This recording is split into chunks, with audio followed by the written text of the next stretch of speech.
Hi, everybody. Welcome back to The Limit Breakdown, where we break down the latest of TV, movies, and everything going on in entertainment. I'm your host, Migs. I'm Sid. And in today's breakdown, we are going to start with the box office numbers for the week. All right, so I'm going to kick it off with the number 5 movie in America for the week of June 28th to the 30th, and that is The Bike Riders at $3.3 million. Nice. I do want to see that movie.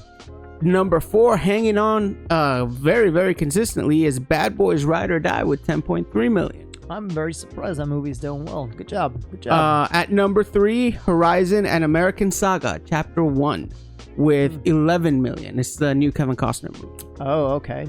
Obviously, it's a Western. Couldn't tell by the title.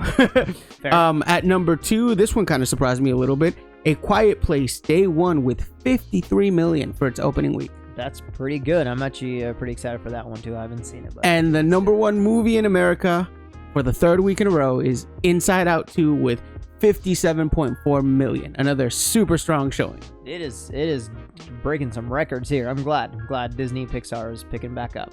Yeah, that leads us perfectly into our first story, which is Inside Out 2 has now officially become the fastest animated film to have ever crossed $1 billion worldwide. Wow. It took it 3 weeks. Previously, the previous holder was Frozen 2, which hit the $1 billion mark in 25 days.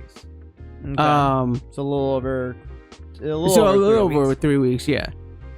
So, currently Inside Out 2 has 407 million domestic and 546 million international. So for a combined global take of over $1 billion. Fine, I'll go watch the movie. What you got for us this week? So I'm gonna kick it off with some casting news. So the One Piece live action that aired on Netflix last year. Okay.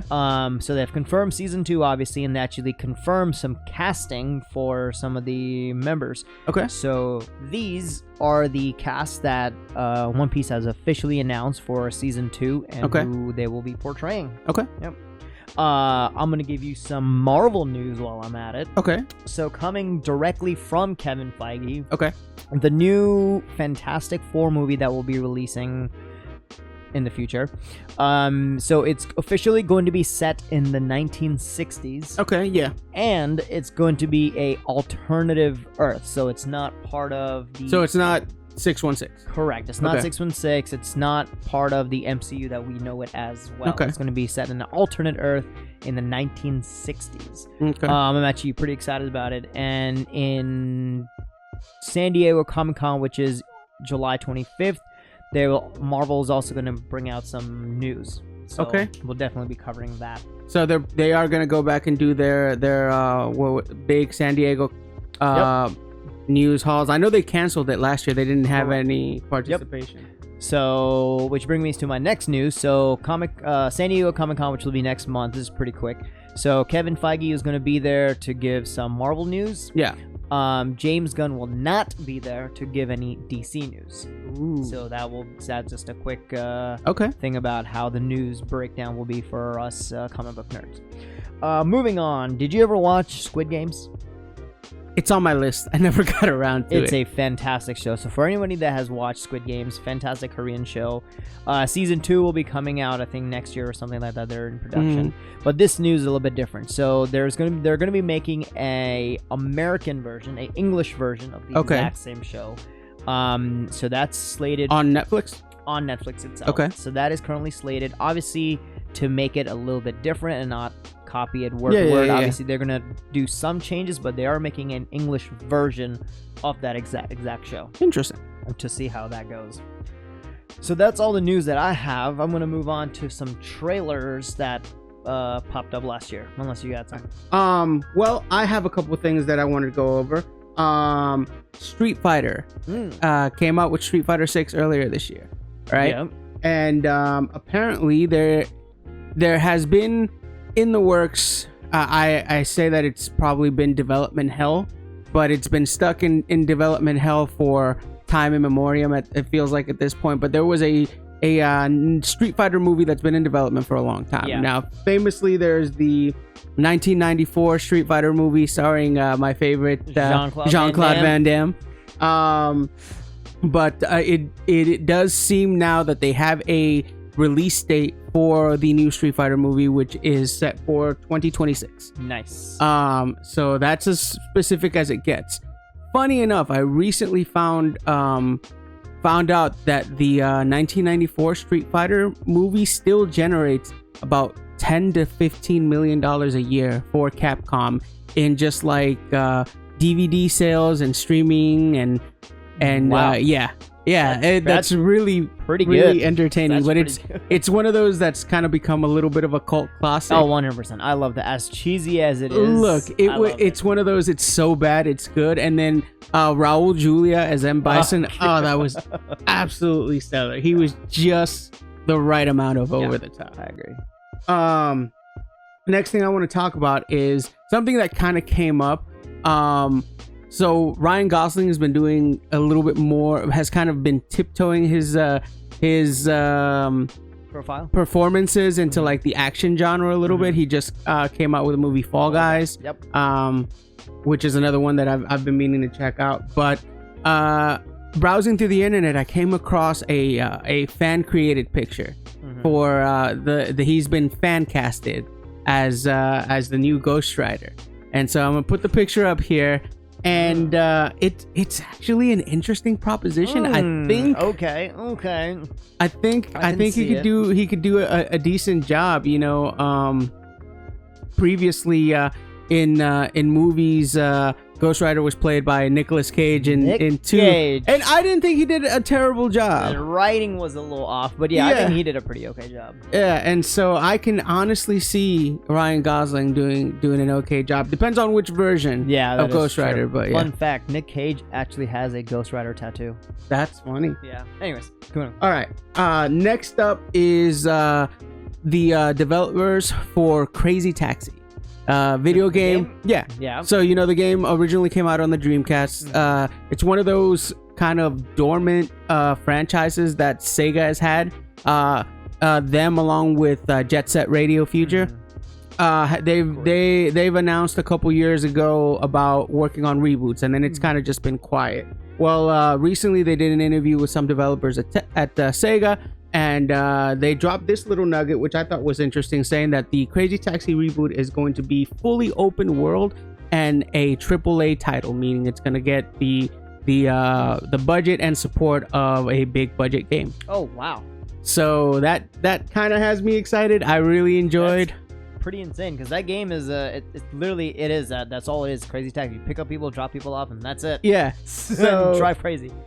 So yeah, so I'm pretty excited about that. See what they can do, especially with how much things have improved since the days of the Dreamcast as far as games. So, and then last but certainly not least, George R.R. Martin has teased the possibility of an Elden Ring movie / TV show series. Ooh. And I'm not excited. You are not. I am not excited. No. Okay, George. Buddy, I love you. Please, finish the books. finish A Song of Ice and Fire. At this point, honestly, I think he's just doing it on purpose. I wouldn't be surprised if he's already finished the last 2 books of the series, and he's just like, you know what? I'm gonna wait till the day I die and have my publisher release the books the day after I die. That way I don't have to deal with whatever backlash there is over what people like and don't like. I don't know. I haven't looked it up, but I think it's been like 12 years since Dance of Dragons released. It took him, I want to say something like 5 or 6 years in between A Feast for Crows and A Dance for Dragons. So the times in between the books. So, it did take him some time, but it's been typing there like. Yeah, I don't know the specifics. I'm going off the top of my head right now. I don't know exactly how long it's been. It might be like 10 years since the release of A Dance with Dragons. It feels like 25 years. And at this point, I feel like he's working on everything except the damn books. Finish the books, George. And that's how Migs feels about that. Look, I don't want the ending that we have be the ending that HBO gave us. All right? That'll be a separate rant for a separate day. All right, moving on. Some trailers dropped this last week. There was a lot of them, but I'm only going to talk about 2, which got me excited. Okay. Number 1, so they're making a new horror film called Nosferatu. Okay. About the original vampire. Okay. So the trailer for that dropped last week. It actually looks pretty good. I'm not a huge thriller horror fan, but it actually looks pretty entertaining. So if you're a vampire person, this might be interest to you. And The Rock has a new Christmas movie called Red One. I heard about that one. Famous J. Jonah Jameson's played by even infamously J.K. Simmons. Okay. So he will be Santa Claus, and I think Dwayne Johnson is going to be like his Dwayne the Johnson. Dwayne the Johnson. So the Red One, the trailer for that dropped last week. Okay. I have one last piece of news, and it's kind of serious. Uh-oh. Yeah. So we all dislike Sir Crispy Cole from House of the Dragon. He's not a good character. Nobody likes him. However, it's come to the fans' not attention, but it's come to the news attention that fans are sending the actor Fabian Freckle hate mail and bashing him on Twitter to the point where he had to limit his comments, which we do not condone. You can hate the character as much as you want. That's perfectly fine. He's not a likable character.